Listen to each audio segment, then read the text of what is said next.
ओम नमो भगवते वासुदेवाय। ओम नमो भगवते वासुदेवाय। ओम नमो भगवते वासुदेवाय। नारायणं नमस्कृत्य नरं चैव नरोत्तमं देवीं सरस्वतीं व्यासं ततो जयमुदीरये। नष्टप्रायेषु भद्रेषु नित्यं भागवत सेवया भगवती उत्तम श्लोके भक्तिर्भवति नैष्ठिकी।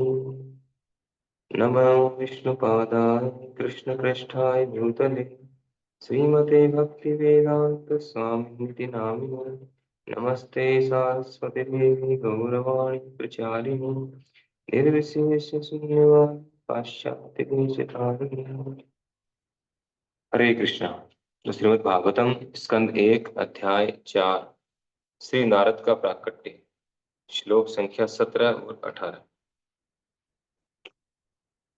भौतिकानां च भावानां शक्तिह्रासं च तत्कृतम् असक्तधाना त्रिसत्त्वा दुर्मेधान् हृष्यासितायुषे दुर्भगांश्च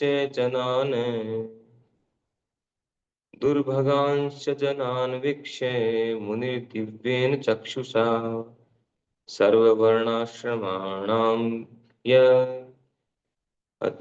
तथ्योहितम् अमोघत्र। परम ज्ञानी ऋषि अपनी दिव्य दृष्टि से युग के प्रभाव से प्रत्येक भौतिक वस्तु की अवनति को देख सकते थे।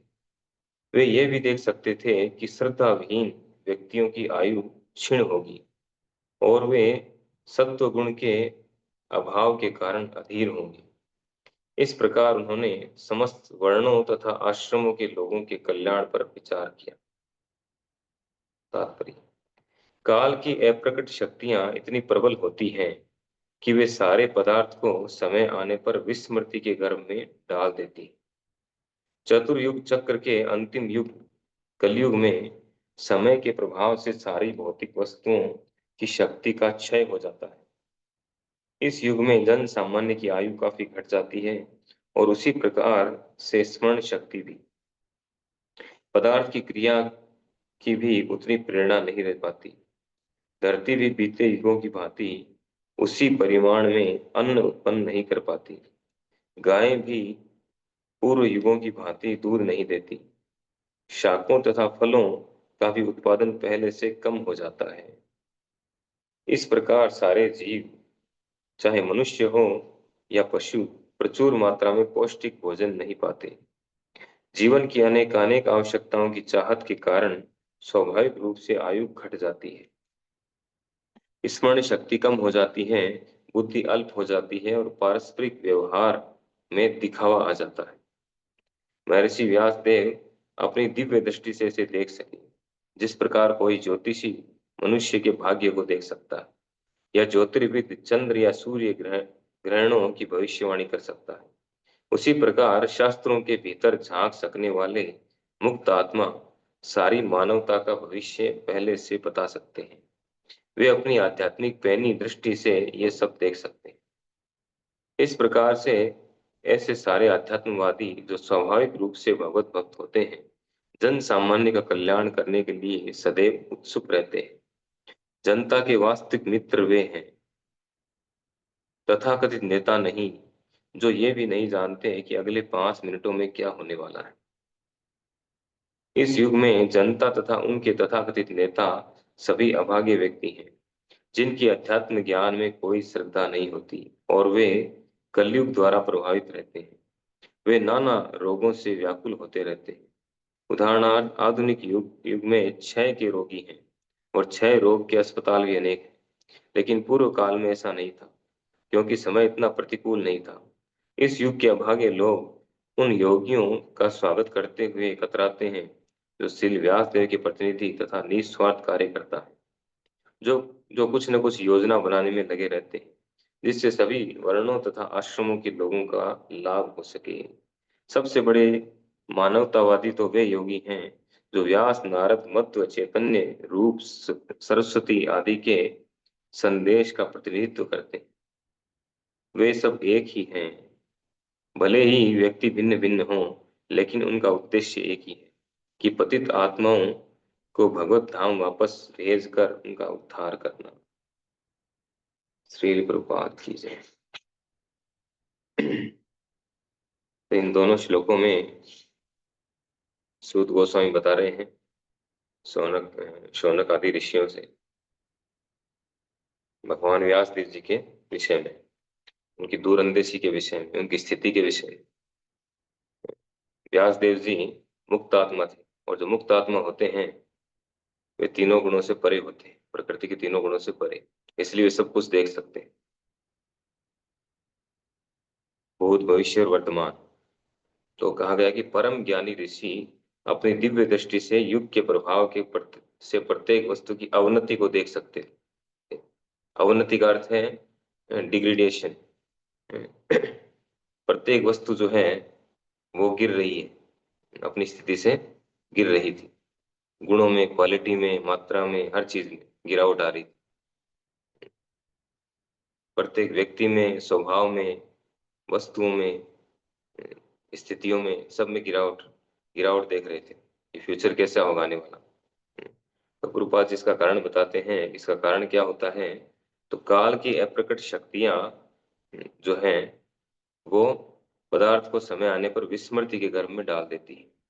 विस्मृति का अर्थ है भुला देती है कि उसकी वो पहले जो स्थिति थी वो स्थिति पूरी तरह से बदल देती है।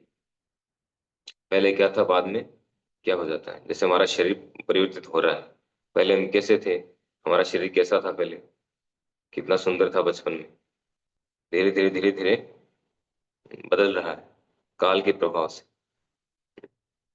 तो समय सब कुछ नष्ट कर देता है, एवरीथिंग। भगवान गीता में कहते हैं कालो अस्मि, कालो अस्मि लोक क्षेम, मैं काल हूं और सभी को नष्ट करने के लिए आया। तो काल के प्रभाव से सब कुछ नष्ट हो जाता है। तो चतुर्युग जो स्वर्ण, ये चतुर्युग है, सत्य, त्रेता, द्वापर, कली, इस चतुर्युग का जो अंतिम युग है कलियुग, कलयुग आने वाला था, और उसको, उसके विषय में व्यास देव जी ने पहले से ही देख लिया, जान लिया कि उसमें क्या स्थिति होगी लोगों की। तो कह रहे हैं कि इस युग में जन सामान्य की आयु काफी घट जाती है। भागवतम में पहले एक श्लोक आ चुका है, प्रायण अल्प आयुष्य सभ्य कलो अस्मिन युगे जना, मंदासु मंद मतयो मंद भाग्या ही उतरता। कि कलयुग के लोग जो हैं प्राय अल्प आयु होंगे, अल्प आयुष्य, उनकी आयु बहुत ही कम होगी। कितनी कम होगी? जैसे सत्य युग में 1 लाख वर्ष थी, फिर त्रेता युग में 10,000 वर्ष, फिर द्वापर युग में 1,000 वर्ष, और कलयुग में 100 वर्ष।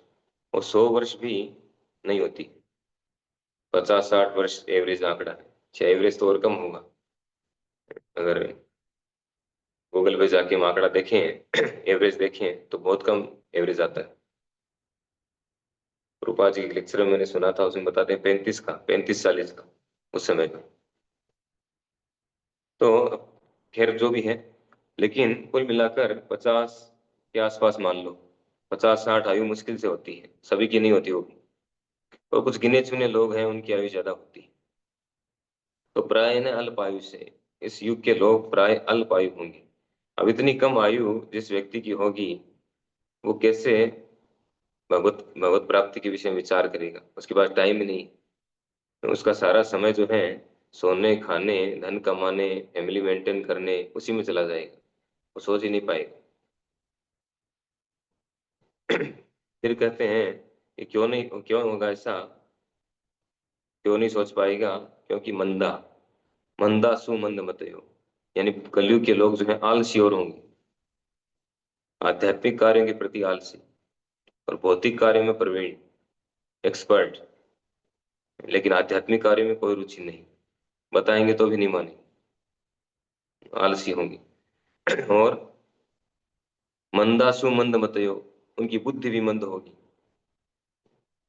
उनकी बुद्धि जो है उसमें बात घुसेगी नहीं, शास्त्रों की बातें उनको समझ में नहीं आएगी, फिर इतनी तरह के भ्रम फैला दिए गए हैं शास्त्रों को लेकर के, मिथ है, ये माइथोलॉजी है, इस तरह की बातें हो रही, तो बुद्धि में पहले से वो कचरा भरा हुआ है, तो शास्त्र समझ में आते नहीं, शास्त्रों के प्रति श्रद्धा नहीं, अश्रद्धा है। श्रद्धावान होना जरूरी है। यहाँ कहा भी गया है कि वे ये भी देख सकते थे कि श्रद्धा विहीन व्यक्तियों की आयु क्षीण होगी। श्रद्धा विहीन व्यक्तियों की आयु क्षीण होगी, जिनकी श्रद्धा नहीं है, अश्रद्धाना पुरुषा धर्मस्य यस्य परम परंतप है अप्राप्य माम निवर्तन्ते मृत्यु संसार वर्तने, भगवान गीता में कहते हैं। तो श्रद्धावान नहीं है, मुझ में श्रद्धा नहीं रखता है, वो नष्ट हो जाएगा, जन्म मृत्यु के चक्कर में घूमता रहेगा। एक जगह और कहते हैं अज्ञस्य श्रद्धानस्य संशय आत्मा विनश्यति। तो इस कलयुग के लोग जो हैं, सबसे पहले तो अज्ञानी है, अज्ञस्य अज्ञानी है, और दूसरे ज्ञान हो भी जाए, पता चल भी जाए, तो उनकी श्रद्धा नहीं है, अश्रद्धानश्य। और श्रद्धा भी है थोड़ी बहुत, कुछ लोगों की श्रद्धा भी है, तो संशय आत्मा, उनमें संशय भरे हुए, बहुत तरह के डाउट्स भरे हुए, भगवान में, भगवान की वाणी में, शास्त्रों में, उनके नाम में पूरी तरह से 100% श्रद्धा नहीं है। उनके मन में शक रहता है, डाउट्स रहते हैं, होगा कि नहीं होगा, कैसे माने इनकी बात, शास्त्रों की बात को कैसे एक्सेप्ट करें। तो इस तरह से संशय आत्मा है। तो श्रद्धा विहीन है। और श्रद्धा जो है वो भक्ति की पहली स्टेप है, जो 9 स्टेप है भक्ति की, श्रद्धा साधु संग भजन क्रिया। तो जब तक किसी में श्रद्धा नहीं है, वो कैसे आगे बढ़ सकता है? श्रद्धा नहीं होगी तो साधु संग नहीं करेगा, श्रद्धा होगी तभी तो हम साधु संग करेंगे। किसी व्यक्ति के प्रति हमारा भाव होगा, श्रद्धा का भाव होगा, विश्वास होगा उसमें हमें। श्रद्धा का मतलब है अलौकिक वस्तु में अटूट विश्वास। अलौकिक वस्तु में, अलौकिक या पारलौकिक, जो इस भौतिक जगत की वस्तु नहीं है, भौतिक जगत से परे की वस्तु, आध्यात्मिक वस्तु। तो आध्यात्मिक वस्तु में, आध्यात्मिक व्यक्ति में अटूट विश्वास, उसको कहते हैं श्रद्धा। तो वो जब तक नहीं है तब तक हम साधु संग नहीं करेंगे, क्योंकि जो साधु हैं, भक्त हैं, वो इस भौतिक जगत के नहीं है। वो जो बात बताते हैं वो भी भौतिक जगत की बात नहीं है, अलौकिक है। तो उनमें साधु शास्त्र, भगवान, इनमें अटूट विश्वास, ये श्रद्धा जब होगी तब हम भक्तों का संग करेंगे, साधु संग करेंगे। हाँ, शुरुआत में हमारी श्रद्धा कमजोर श्रद्धा हो सकती है, कोमल श्रद्धा, शुरुआत में हमारी श्रद्धा कोमल होती है, इतनी नहीं होती, लेकिन होनी जरूरी है। श्रद्धा नहीं होगी तो व्यक्ति कभी भी भक्तों का संग नहीं करेगा, और भक्तों का संग करेगा बाद में, तब जाके उसकी श्रद्धा मजबूत होगी, फिर वो आगे भजन क्रिया को फॉलो करेगा, साधना भक्ति के नियम अपनाएगा, साधना भक्ति अपनाएगा तो नर्थ निवृत्ति होगी। तो इस तरह से स्टेप बाय स्टेप वो आगे बढ़ता जाएगा। सबसे पहला जो है आवश्यकता है वो है श्रद्धा की, और कलयुग के लोगों में इसी की कमी है, वो श्रद्धा विहीन है।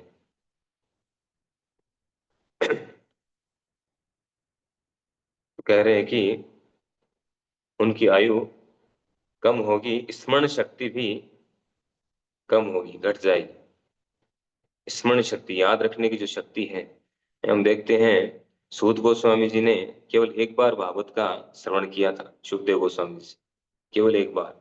जब परीक्षित महाराज को उपदेश दे रहे थे सुखदेव गोस्वामी, उन्होंने एक बार श्रवण किया, और एक बार श्रवण करते ही पूरा का पूरा भागवतम को कंठस्थ कर लिया, हृदय में उतार लिया, और उस भागवतम को एज इट इज उन्होंने शौनक आदि 88,000 ऋषियों को सुनाया, जो कि हम यहाँ पे पढ़ रहे हैं। इसलिए उनको बोला जाता था श्रुतिधर। जैसे चैतन्य महाप्रभु जी का एक एग्जाम्पल आता है, एक घटना है, जब केशव कश्मीरी आया था, तो केशव कश्मीरी जो है पूरे विश्व को जीत करके आया था, पूरे भारतवर्ष को। उस समय भारतवर्ष बहुत बड़ा था, पाकिस्तान सब इसी भारतवर्ष में थे, बांग्लादेश, जितने आसपास के देश हैं सारे, पाकिस्तान के आगे तक के। तो उस समय वो सबको जीत करके आया था शास्त्रार्थ में। जब चैतन्य महाप्रभु से मिला तो चैतन्य महाप्रभु जी ने कहा कि आप गंगा जी की ग्लोरी पे कुछ श्लोक सुनाइए, आप तो इतने बड़े विद्वान हैं गंगा माता की ग्लोरिफिकेशन में। तो उन्होंने 100 श्लोकों की रचना की, बहुत कम समय में, 1 घंटे के अंदर केशव कश्मीर ने 100 श्लोक सुना दिए। तो चैतन्य महाप्रभु ने पूरे के पूरे श्लोक जो हैं तुरंत उनको याद हो गए, वो तो खैर भगवान है उनके बारे में, लेकिन वो भक्त का रोल प्ले कर रहे थे, बच्चे का रोल प्ले कर रहे थे वहां। तो निमाई नाम से, तो सारे श्लोक उन्होंने वापस सुना दिए। और उन श्लोकों में क्या क्या त्रुटि थी, इतने स्पीड से, हवा की गति से उन्होंने श्लोक सुनाए। और श्लोक, सारे श्लोक सुन करके उनमें क्या क्या विशेषताएं थी, क्या क्या त्रुटियां थी, सारी उनको बता दी केशव कश्मीर में, कि ये 5 कमियां हैं, ये 5 सुधार करने की आवश्यकता है, ये सारी चीजें बता दी। श्रुतिधर, एक बार सुनते ही याद हो जाए। तो ये विशेषता कलयुग के लोगों में द्वापर युग तक थी। द्वापर, इसीलिए उन युगों में लिखित ग्रंथों की आवश्यकता नहीं थी, लिखे हुए केवल बोल करके गुरु जी बताते थे, शिष्य सुन लेते थे, सुन करके सीख लेते थे। लिखे हुए शास्त्रों की आवश्यकता थी नहीं। इसलिए जब कलयुग आने वाला था तो ये सब इनको लिखने की आवश्यकता पड़ी। कलयुग के लोगों की स्मरण शक्ति नहीं होगी, एक श्लोक याद करने में हमें कई दिन लग जाते हैं। फिर उसको याद रखने के लिए भी उससे प्रैक्टिस रखनी पड़ती है, ये तो याद नहीं रख पाएंगे। फिर कह रहे हैं पदार्थ की क्रिया भी उतनी प्रेरणा, पदार्थ की क्रिया की भी इतनी प्रेरणा नहीं रह पाती। अर्थात जो ये भौतिक जगत जिन चीजों से बना है, उनकी भी क्रियाएं इतनी एक्टिव नहीं होगी, इतनी प्रेरणा नहीं रह पाती। यानी पृथ्वी जो है वो अन्न कम देने लग जाएगी, गायें दूध कम देने लग जाएगी, वर्षा कम होने लग जाएगी, ए, प्राकृतिक जो सुविधाएं मिलनी चाहिए हमें, वो सारी सुविधाएं कम हो जाएगी। और इसका एक कारण ये भी है कि कलयुग के लोग जो हैं, भगवान ने गीता में कहा है कि अन्नात् भवन्ति भूतानि पर्जन्यात् अन्न संभव है। सारे प्राणी अन्न पर आश्रित हैं, और अन्न कैसे होगा? वर्षा से होगा। वर्षा कैसे होगी? यज्ञ करने से होगा। यज्ञ क्या है? यज्ञ कर्म समुद्भव है। हम जो हमारे जो कार्यकलाप हैं, उन कार्यों को भगवान की प्रसन्नता के लिए करेंगे, वही यज्ञ है। भगवान को सेंटर में रख करके उनकी प्रसन्नता के लिए कार्य करना। तो इस तरह से कार्य करेंगे तब भगवान प्रसन्न होंगे, प्रकृति प्रसन्न होंगी, देवता प्रसन्न होंगे, वही वर्षा होगी, वर्षा होने से अन्न उत्पादन होगा, नहीं तो नहीं होगा। तो ऐसी स्थिति आ जाएगी कलयुग में। और वो हम देख भी रहे हैं, हर तरह से जो है, हर चीज की क्वालिटी भी डाउन हो चुकी है और मात्रा भी कम हो गई। पृथ्वी की जो उपजाऊ शक्ति है, उर्वरक शक्ति कम होती जा रही। इसलिए यूरिया का प्रयोग कर रहे हैं, तरह तरह की दवाइयाँ छिड़क छिड़क के दवाई, सब्जियां और अन्न उगा रहे हैं, इंजेक्शन लगा लगा करके। ये स्थिति आ गई। तो ये सब उत्पादन कम हो जाएगा, जिसके बिना लोग कुपोषण का शिकार होंगे। अभी हम भारत में तो इतना नहीं देख पाते हैं, लेकिन कई देश ऐसे हैं, अफ्रीका आप देखेंगे, अफ्रीका का रिकॉर्ड देखिए आप, वहाँ पे सैकड़ों लोग हर साल कुपोषण से मर जाते हैं। इतना बुरा हाल, उनको अन्न नहीं मिलता है खाने के लिए, जबकि वहाँ पे सोने की खाने हैं, लेकिन अन्न नहीं है। सोना थोड़ी खाएंगे, खाना तो अन्न ही पड़ेगा। तो ऐसी खराब स्थितियां हैं बहुत जगह पे है, कई देशों में। तो ये सब जो है, और एक और महत्वपूर्ण, कि जीवन की अनेक अनेक आवश्यकताओं की चाहत के कारण स्वाभाविक रूप से आयु घट जाती है। आयु घटने का सबसे बड़ा कारण बता रहे हैं यहाँ पर, अत्यधिक भौतिक इच्छाएं, डिजायर्स, इस कारण से व्यक्ति की आयु बढ़ती है। क्योंकि उन इच्छाओं को पूरा करने के लिए हद से ज्यादा स्ट्रगल करना पड़ता है, व्यक्ति को हद से ज्यादा चिंता करनी पड़ती है, और चिंता और स्ट्रगल के कारण उसकी आयु कम हो जाती है। अत्यधिक भोग की प्रवृत्ति, भोग की प्रवृत्ति के कारण आयु कम होती है। तो फिर कह रहे हैं कि महर्षि व्यास देव उनको अपनी दिव्य दृष्टि से देख सके, जिस प्रकार कोई ज्योतिषी मनुष्य के भाग्य को देख सकता है। तो एग्जाम्पल देकर के बता रहे हैं, जैसे ज्योतिषी जो होता है वो मनुष्य के भाग्य को देख सकता है, ग्रहों की स्थिति को पहले बता देता है, ग्रहण की स्थिति बता देता है कि आगे आने वाले समय ये ग्रहण होगा। हम देखते हैं जो जो उसको क्या बोलते हैं, पंचांग। पंचांग जो है वो पूरा ग्रहों की स्थिति बताता है, पंचांग। तो ज्योतिषियों के द्वारा लिखा जाता है, तो शास्त्रों के ज्ञाता होते हैं। तो उसी प्रकार से श्री व्यास देव जी ज्योतिषी तो फिर भी कुंडली देख करके या हाथ देख करके ये सब देख करके बताता है, वो भी पूरा एक्सपर्ट हुआ तो। लेकिन व्यास देव जी केवल ध्यान लगाकर पूरी पूरी पृथ्वी के लोगों को देख पाए, पूरी पृथ्वी का भविष्य देख लिया कि आने वाले कलयुग में क्या होगा, सभी का भविष्य। तो कितने एक्सपर्ट थे, उनकी कितनी पैनी दृष्टि थी, आध्यात्मिक पैनी दृष्टि से ये सब देख सके। तो पैनी दृष्टि कब होगी, जब आध्यात्मिक होगी। भौतिक दृष्टि से कोई नहीं देख सकता इसको, इस चीज को। इवन जो ज्योतिषी होते हैं, वो भी उनका जितना आध्यात्मिक लेवल होता है उतना ही वो सही बता सकते हैं सटीक रूप से। जैसे श्रील भक्ति सिद्धांत सरस्वती ठाकुर इतने एक्सपर्ट ज्योतिषी थे कि वो ये तक बता सकते थे कि किस, जैसे कोई पेड़ है तो उस पेड़ से आम, आम का पेड़ है मान लो, उसका फल कितने बज के कितने मिनट पर गिरेगा, इतना तक बता सकते थे, इतना सटीक टाइम। फिर कह रहे हैं कि इस प्रकार से ऐसे सारे अध्यात्मवादी जो स्वाभाविक रूप से भगवत भक्त होते हैं, जन सामान्य का कल्याण करने के लिए सदैव उत्सुक रहते हैं। तो श्री व्यास देव जी और उन्हीं की तरह ऐसे ही अध्यात्मवादी, जिनका नाम दिया है लास्ट में, नारद जी, मध्वाचार्य, चैतन्य महाप्रभु, रूप गोस्वामी जी और भक्ति सिद्धांत सरस्वती ठाकुर, तो ये सब जो ऐसे अध्यात्मवादी हैं, ये सब हमेशा लोगों के कल्याण के विषय में विचार करते हैं, कल्याण करने का प्रयास करते रहते हैं।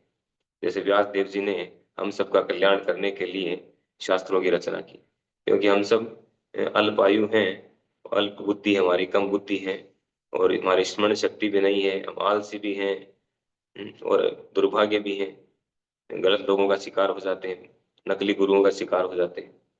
तो हमको बचाने के लिए, हमको वापस सही पथ पे लाने के लिए, वापस भगवत धाम ले जाने के लिए, back to home, back to Godhead, ये करने के लिए उन्होंने हम पर विशेष कृपा की है। तो प्रभुपाद इन सब का नाम लेकर कह रहे हैं कि ये सब जो है सबसे बड़े मानवतावादी हैं, जो लोग ये वास्तविक कल्याणकारी में लगे हैं, लोगों का वास्तविक कल्याण हो जिसमें, उसमें जो लगे हुए हैं, वे ही वास्तव में सबसे बड़े मानवतावादी या सबसे बड़े कल्याणकारी हैं। क्योंकि वो जो कार्य कर रहे हैं और कोई नहीं कर रहा है, वो लोगों को जन्म मृत्यु के चक्कर से निकाल करके और भगवत धाम वापस भेजने का कार्य कर रहे हैं, भगवान की भक्ति प्रदान कर रहे हैं, कृष्ण प्रेम प्रदान कर रहे हैं। नहीं तो हमारी स्थिति बहुत खराब है। तो यही कार्य है जो है, इस कार्य में हम देखते हैं प्रभुपाद जी ने कितना बड़ा कार्य किया हम सब के लिए। पूरी दुनिया में उन्होंने इस्कॉन की स्थापना करके, इस्कॉन के इतने सेंटर खोल करके, मंदिर खोल करके कितने लोगों को अवसर प्रदान कर रहे हैं। उसी परंपरा में प्रभुपाद जी, जिसका वो यहाँ पे वर्णन कर रहे हैं। कह रहे हैं कि भले ही व्यक्ति भिन्न भिन्न हो, ये सब व्यक्ति हैं जिनका नाम लिया गया है, चैतन्य महाप्रभु, मध्वाचार्य, नारद मुनि, व्यास देव जी, ये सब व्यक्ति अलग अलग हों, लेकिन उनका उद्देश्य क्या है? उद्देश्य एक ही है, सभी को भगवत भक्ति प्रदान करना, भगवान से जोड़ना, ये उनका उद्देश्य है, जिससे हम इस जन्म मृत्यु के चक्कर से छूट करके और भगवान के धाम वापस जा सकें। हमें समझना चाहिए, विचार करना चाहिए हमारी स्थिति पर कि हमारी स्थिति क्या है, और हमारे लिए हमारे इन आचार्यों ने क्या किया है, जो विचार करना चाहिए। तब हम जो है इनके प्रति कृतज्ञ हो पाएंगे, एहसानमंद हो पाएंगे। हर व्यक्ति को विचार करना चाहिए। हरे कृष्णा। श्रील प्रभुपाद की जय। श्रीमद् भागवत महापुराण की जय।